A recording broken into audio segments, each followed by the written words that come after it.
You ready, Jeff? Sure.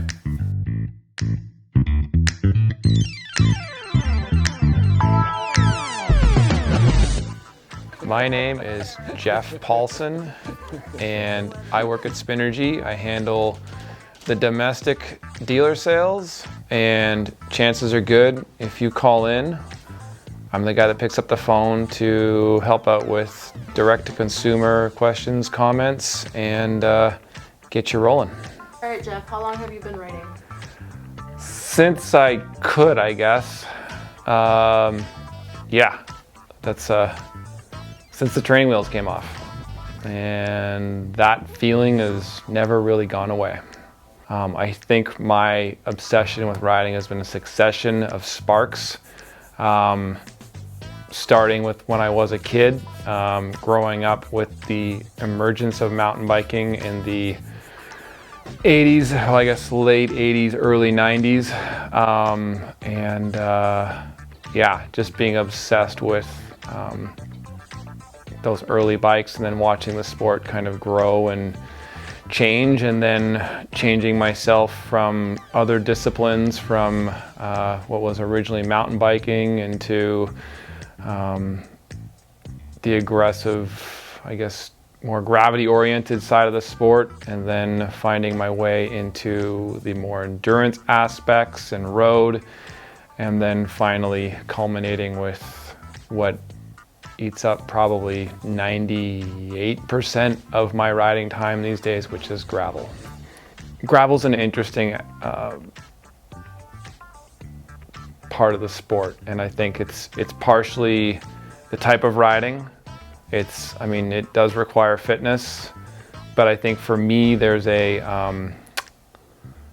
nostalgia that it brings back, and maybe also kind of a feeling of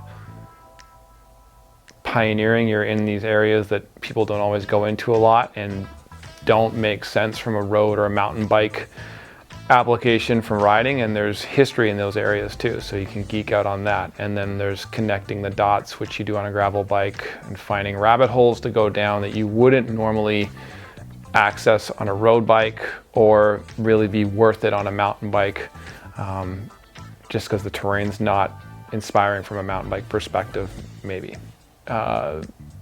I'm signed up for the Rock Cobbler next year. Definitely want to do gravel and wine. That was a great event last year. BWR, of course, here in San Diego. That was probably the biggest goal that I knocked out this year. I'm super stoked on the Arizona stop, and even more stoked that it's going to do a stop in my hometown in Victoria, British Columbia. So hoping to make that, and then there will be, there'll be the quick and dirty. I think there's a couple family goals too in that, and that, hoping to get my kids out to more of the quick and dirty races. Victor puts on a great event, and there's also the potential of doing the rack right across California with my daughter, which, if she wants it. But we've talked about it, and she's going to be in 5th grade next year, so that would be a pretty cool experience if she's into it. That's really cool. How many bikes do you own? I own 3, which is, I've owned 4 points in my life, but yeah, typically it's 3. Right now 2 gravel and 1 mountain bike. How long have you been using Spinergy wheels? About a year and a half I've been on Spinergy, and yeah, it was interesting because I got on them right after kind of getting back on a bike after a collarbone break.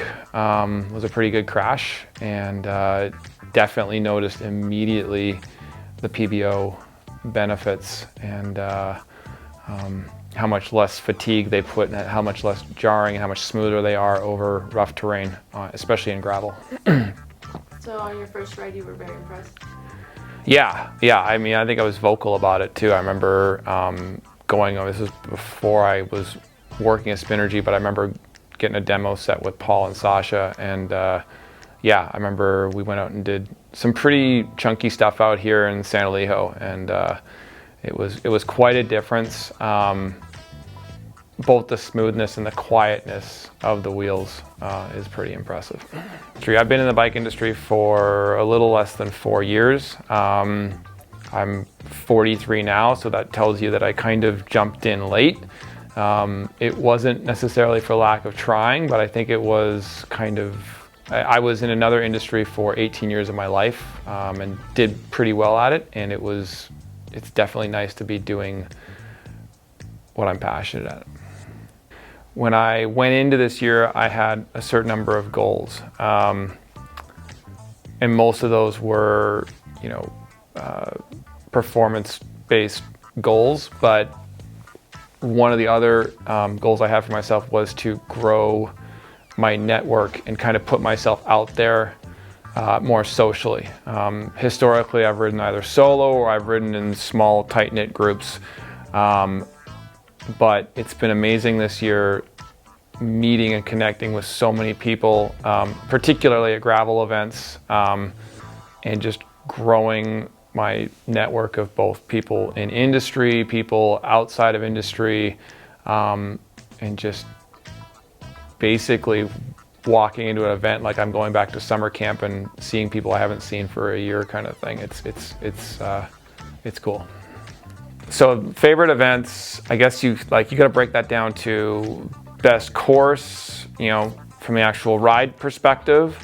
There's performance, and then there's just like what's fun. And I think, at the end of the day, when you drive out of the parking lot, fun has a lot to do with it. So I would say each event gets better than the last because I keep growing the connections and friendships that I have in this sport, and every time I go to an event I know that many more people, and there's that many more fist bumps and hugs and cheerses at the end.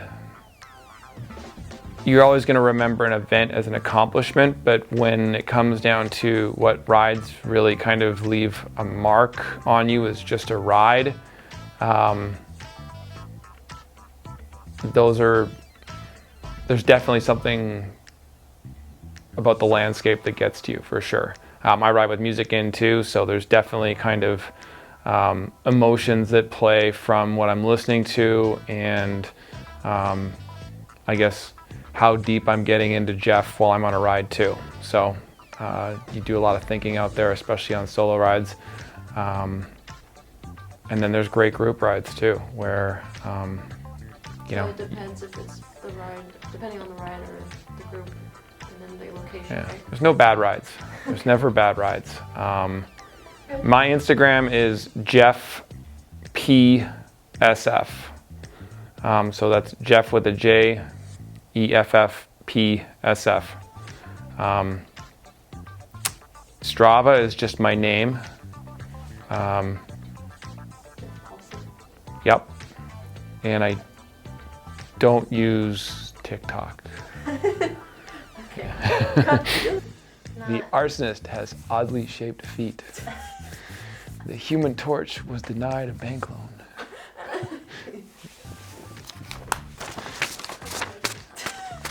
I feel like you're a weather person right now.